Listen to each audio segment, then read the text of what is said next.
आप लोग भी उठा दी का है 15 साल पहली एक बार मैं यहाँ एक जन महिला लड़की ला माला पहिरा रहे हैं तो वापस वो मुहूर्त पहना दी तब ले मैं है ना जेन मोला माला पहना थे बोला मैं जरूर पहना था। अब एक भैया आए रहे मोर स्वागत करे बर उहल रहान ले काहे कवियो कुकुर एके 84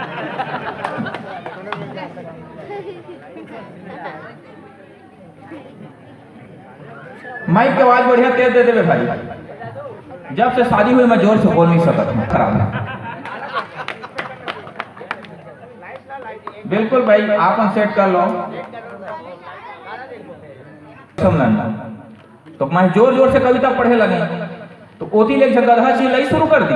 मैं कह भाई साहब वो गधा चूप करा दे तो कहा तो गधा तोर बारे मोसने कहा था बढ़िया सुना था। पीछे जो वार्ड क्रमांक 6 में एक भाई खड़े वाला निवेदन है कि आप भी बैठ जाओ, अगले साल चुनाव है आपका तब खड़े करबो। अब खड़े खड़े पांव भारी हो खतरा रखे हो, हम नहीं चाहन कि कवि मन के कारण काकुर पांव भारी होए। कोई कवि के 4 पंक्ति याद आते कि तरलता चाहिए इसे कड़े होकर नहीं आता, कि तरलता चाहिए इसे कड़े होकर नहीं आता, लघुता में समाया है बड़े होकर नहीं आता, और ये महफिल है फकीरों की जमी पर बैठना होगा, कभी आनंद कविता का खड़े होकर नहीं आता। अभी जब तुम्हारे गांव आए थे डोकरा बाबा कहा थे दो तो और बिहा हो गए कहा था। मैं कह कैसे बात करता बाबा तो चंदवा का ऐसने हो गया। मैं एक जन लड़का तो कहा गया हमारे गांव कवि सम्मेलन थे कवि कस लगा था। मैं कहे हाँ यार तो चश्मा मत पहने कर कहा। मैं कहे कहाँ पर चश्मा पहने तो उल्लू कस दिखा था। मैं कहे निकाल रहा मोला गधा कस दिख दे ओला काम मालूम कत्ता मुश्किल मोर चश्मा बने हैं। मैं मोर घर वाले कहे दे पैसा दे वो कहते का करबे। मैं कहे चश्मा बनवा दूर के नहीं दिखाएगा और मोला रात के घर के छत मलेगे कहा थे देख तो काहे कहा था। मैं कहे चंदा यू का है तो कल कत दूर हल देगा।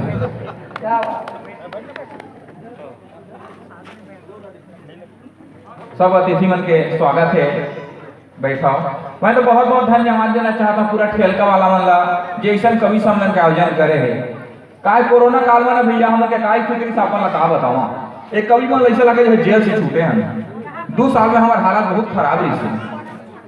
काय कवि मन कबू शांत नहीं रह सके। एक दिन मैं घर के आईना के सामने कविता पढ़ा रहा तो मोर घर वाली कहा थे तुम्हारा कुकुर में कछु तो अंतर नहीं कहा था।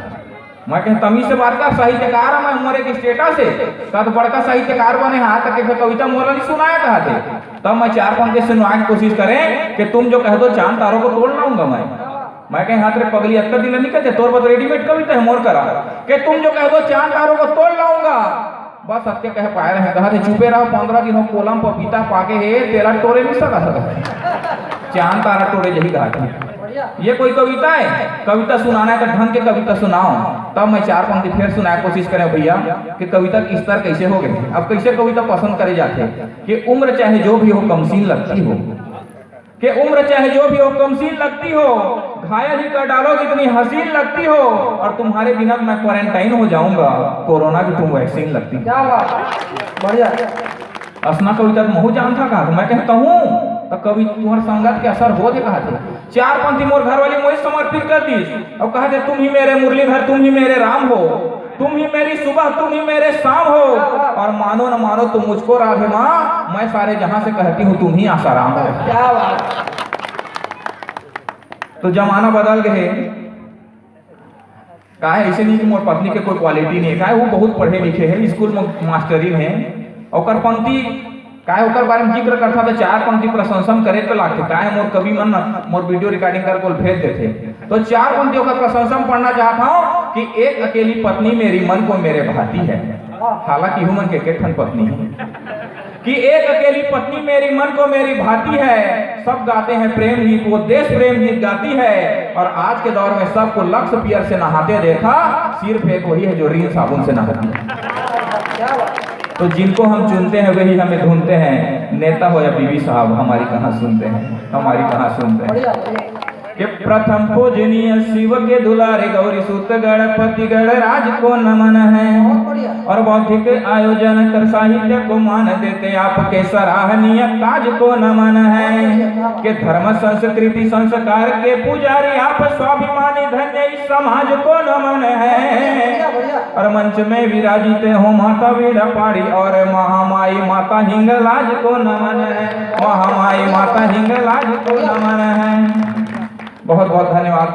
आप सब लोग प्रणाम करत हूँ। जैसे बौद्धिक कार्यक्रम के आप चयन करे हो, कवि सम्मेलन में उपस्थित आप सब अतिथि मतलब मैं प्रणाम करता हूँ। हमारे बीच आदरणीय ग्राम के सरपंच महेंद्र साहू जी और जनपद सदस्य आदरणीय माधुरी जी यहाँ उपस्थित हैं। आप सब लोग प्रणाम करता हूँ। हमारे आदरणीय बड़े भैया जेकर कांधा में पूरा प्रदेश के भार है, राष्ट्रीय कवि संगम के हमारे प्रदेश उपाध्यक्ष आदरणीय कमल शर्मा जी यहाँ उपस्थित है, सादर प्रणाम करता हूँ। और आप सब ठेलका वासी मतलब मैं बहुत प्रणाम करता हूँ जो ऐसे कवि सम्मेलन का आयोजन करे हो।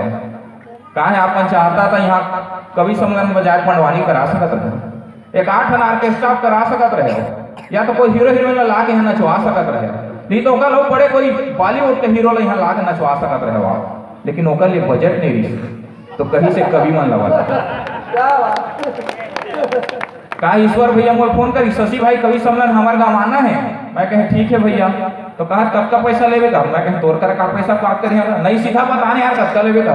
मैं कहे मनोज ला जब का लेवे एक 100 रुपये कम दे देवे। तो आज कहा बोल 100 रुपये में बना। बहुत बढ़िया आपने सुना था। का है खेल का बौद्धिक कवि सम्मेलन हुए होते जी हम विद्वान मन बस थे। 2 पंक्ति में आप मन के सम्मान में पढ़ना चाहता हूँ कि एक अनोखे राह और नेक पथ है आप, कि एक अनोखे राह और नेक पथ है आप, और साहित्य रूप इस गंगा के भागीरथ हैं आप। मैं चाहता हूँ आप अपन सम्मान में करताली बजाओ। कविता का है यहाँ बहुत से कवि मन आके पढ़ चुके हैं, लेकिन फिर मैं बताना चाहता हूँ कि काय लइका मन साहित्य बहुत गंभीर विषय है, लेकिन ओका से लइका मन का मतलब कई लइका मन ऐसा लगे जैसे हमार मौसी आया। तो काय बताया लाखे कविता का है। मैथिली शरण गुप्त जी कथे अंधकार है वह धरा जहाँ आदित्य नहीं है, और मुर्दा है वह देश जहाँ साहित्य नहीं है। एक कवि हो चौधराम ललित वो कथे कवि पैदा होता है, होती कविता की खान नहीं, और कविता लिखना आसान नहीं। कि आत्मा के सौंदर्य का शब्द रूप है काव्य, और माना होना भाग्य है तो कवि होना सौभाग्य। गोपाल दास नीरज जी का थे। एक कवि हो शशिकांत यादव मध्य प्रदेश के, बहुत अच्छा परिभाषा दी साहित्य के। एक गुरु नानक संत कबीर जैसी के आंगन में पली हुई, कवि केशव के घर से निकली रत्नों से जड़ी हुई, मीरा की करताल बजी तो कृष्ण भक्ति में लीन हुई, मतिराम बिहारी घनानंद को मिली प्रेम में पड़ी हुई, जो जगन्नाथ रत्नाकर का गंगावतरण कराती है, ऋषि वाल्मीकि की वो पावन बेटी कविता कहलाती है। तो ये मीरा सुर कबीरा के वंशज है, इनका वंदन कीजिए और एक बार दोनों हाथ उठाकर इन कवियों का अभिनंदन कीजिए। कहा है हमारे देश के जो पहला प्रधानमंत्री हुई जवाहरलाल नेहरू जी, और राष्ट्रवाद के प्रखर कवि हुई रामधारी सिंह जी दिनकर, दोनों साथ साथ चलत रही तो नेहरू जी के पैर चटाई फंस गए, नेहरू जी गिरत रही से, तब दिनकर जी ओकर बाह पकड़ लीस और गिरे बचा लीस। तब नेहरू जी कही सोला बहुत बहुत धन्यवाद दिनकर जी, आपने मुझे गिरने से बचा लिया।